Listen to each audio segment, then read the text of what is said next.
Hola a todos, hoy os voy a hablar del maravilloso mundo de Jerez y de sus diferentes vinos, de lo singulares que son, de lo diferentes, de lo particulares en la elaboración, y valga este vídeo, que intentaré que sea lo más conciso y breve, para no aburriros, pero que sirva para iluminaros en estos grandes vinos y que sirva para que los consumáis y para que difundáis, porque son gran parte de la cultura española. Es decir, que a nivel histórico la zona de elaboración del marco de Jerez pues tiene datados en muchísimos escritos, es una zona muy consumida, muy renombrada, sobre todo muy difundida a partir del siglo XVII, principalmente por los ingleses, porque han sido los grandes consumidores y, bueno, y son los que más valor han sabido dar estos productos a nivel internacional. Bien, yo me voy a centrar en la elaboración. A nivel histórico tenéis muchos libros de los cuales podéis consultar. Para eso os he hecho un pequeño esquema sobre la mesa, en los cuales os quiero decir, así grosso modo, los diferentes caminos, porque todo parte de un mismo vino, de un vino blanco joven, elaborado principalmente por la variedad Palomino, que es la que más abunda en el marco de Jerez, el cual, dependiendo de cómo se elabore un camino u otro, obtenemos una gran variedad de productos. Deciros que los suelos de allí son principalmente albariza, es un suelo blanco, que también hay arenas y arcillas, pero principalmente es albariza, y los pagos de mayor renombre están en albariza, pues yo que sé, Balbaína, Macharnudo, el Carrascal, son los pagos más importantes y de los cuales se obtiene una uva muy buena. Nunca olvidéis, os insisto mucho en los vídeos, que de muy buena uva se obtienen muy buenos vinos. Bueno, pues todo empieza con un vino blanco joven. Se elabora con la variedad Palomino, se fermenta y se obtiene un vino de 11 grados. Aquí ya tenemos dos caminos a escoger. Podemos fortificar a 15 grados con alcohol vínico o fortificamos a 17. Si fortificamos a 15 grados se produce la maravilla del velo de flor. Es una levadura de la familia Saccharomyces la que se implanta en el vino y, como podéis ver, le produce una capa, un velo que lo protege de la oxidación. Ahí está metido en botas de Jerez, que son botas de bastante volumen, superior a los 500 litros, las cuales no se llenan del todo, sino se llenan quintos estos, 2 puños se dejan vacíos, para que el oxígeno nutra a esas levaduras, a ese velo. Ese velo, esas levaduras, lo que van a hacer es aportarle muchos sabores, mucha expresión, mucha salinidad, mucha mineralidad, mucha floralidad, y eso es lo que va a definir a los dos principales vinos elaborados con velo de flor. Que ahí tenemos la manzanilla, si se hace en el término municipal de Sanlúcar de Barrameda, y fino, si se elabora bien en el puerto o bien en el propio Jerez. El que estén menos tiempo va a hacer que el fino o la manzanilla sean más profundas, sean más intensas. En el caso de la manzanilla, como estamos en Sanlúcar de Barrameda, más pegado al mar, se dice que son vinos mucho más salinos, mucho más afilados, mucho más punzantes, tanto cuanto los finos de Jerez o no el puerto, porque también está pegado al mar, pero en el caso de Jerez son más gruesos, son más gordos, como dicen ellos, y bueno, tienen otra expresión. Al final lo que obtenemos es un vino que, como tenéis aquí, con esta tonalidad. Ojo, el sistema propio de elaboración de criaderas y soleras hace que la anterior se nutra con lo que yo saco de una bota se nutre con la anterior, es un corrido de escala. O sea, yo saco un producto final y ese producto final se va rellenando con lo anterior.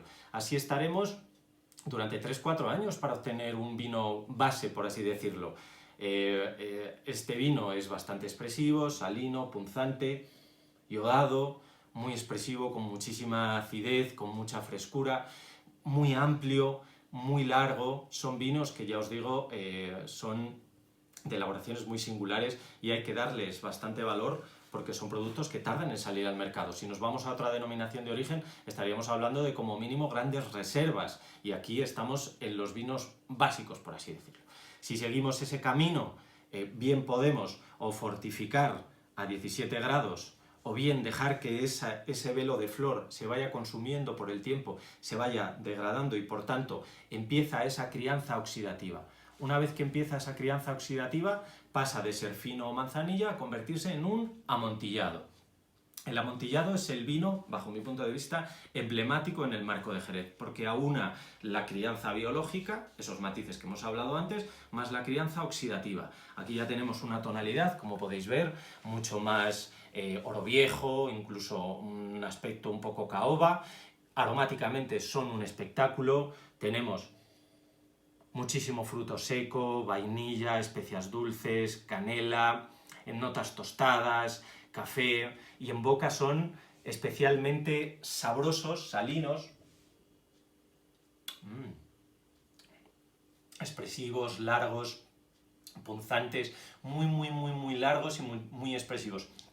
Son vinos que si no son tanto para un copeo, que para eso ya están los finos y las manzanillas, el copeo más rápido o chateo, estos son vinos ya mucho más gastronómicos para, desde luego, para cualquier producto gastronómico de alto nivel. Cualquier restaurante de muy alto nivel en el mundo tiene siempre un amontillado o un vino de Jerez. A medida que nos vamos yendo hacia otras tipologías, surge, la otra línea importante, que es la de la crianza oxidativa desde la base. Como os he explicado antes, si encabezo a 15 grados, fortifico a 15 grados, sale toda la gama fino, manzanilla, amontillado. Si encabezo directamente a 17 grados, aparece el oloroso. O sea, el oloroso no tiene crianza biológica, no hay velo de flor. No hay velo de flor.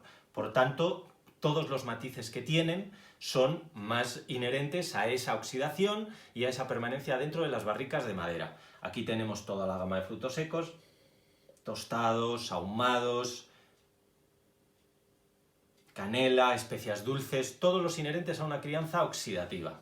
En boca, pues son mucho más gruesos, no hay esa sensación punzante y salina que te aporta esa crianza biológica, pero sí son muy largos, muy expresivos y que, bueno, son compatibles con muchísima gastronomía también. Además son muy potentes tanto el amontillado como el oloroso en umami, que es, como sabéis muchos, el quinto sabor que principalmente está en el sushi, en la comida asiática, pues aquí está muy presente también.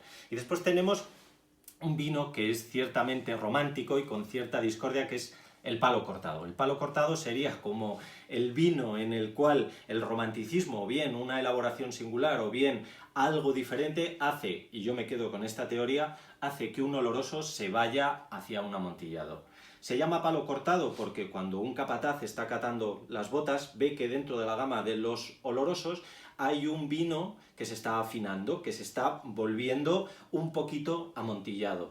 Va sacando esa nota punzante, esa nota salina. Le pone un palo. Si lo vuelve a probar pasado el tiempo, ratificando esos matices y ve que sí lo sigue dando, corta el palo y lo pasa a otra base vínica, o sea, a otro concepto de vino, otra categoría. Y ahí es donde aparece el palo cortado, que sería un a medio camino entre los dos. Son muy elegantes, muy sutiles.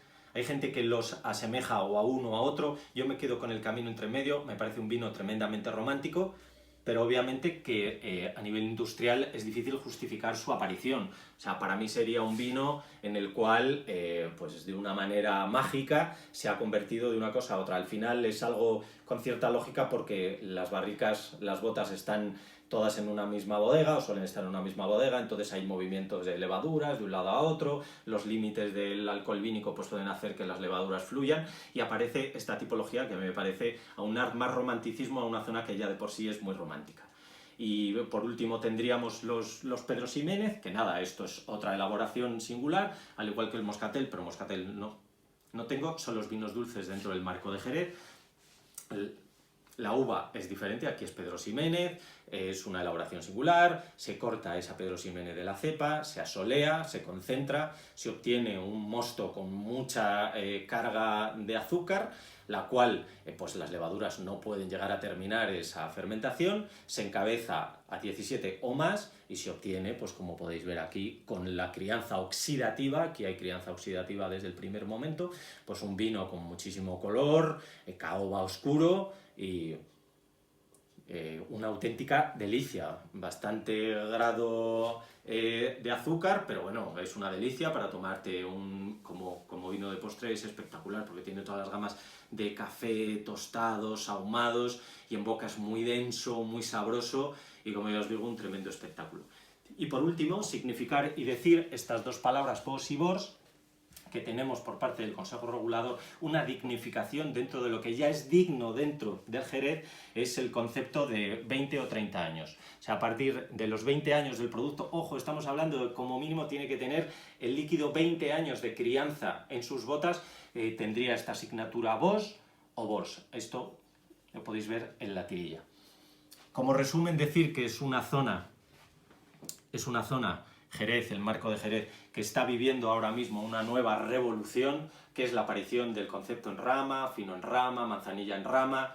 Hay muchísima diversidad ahora mismo, están surgiendo vinos, no se me quiere olvidar, vinos que no directamente no se fortifiquen y vayan a crianza bajo velo, pero eso ya lo hablaremos en otro momento, sin tener que fortificar para tener ese velo. Os veis, es una zona que está en movimiento, tiene muchísimo de lo que hablar, de lo que discutir, son vinos para compartir, son vinos muy interesantes, con muchísima diversidad. Aquí os he intentado hacer un resumen en el menor tiempo posible, ya me habéis oído rápido. Si tenéis cualquier duda, queréis que redundemos en algo, por supuesto, me lo mandáis en comentarios y yo os contesto. Un placer y que vaya bien.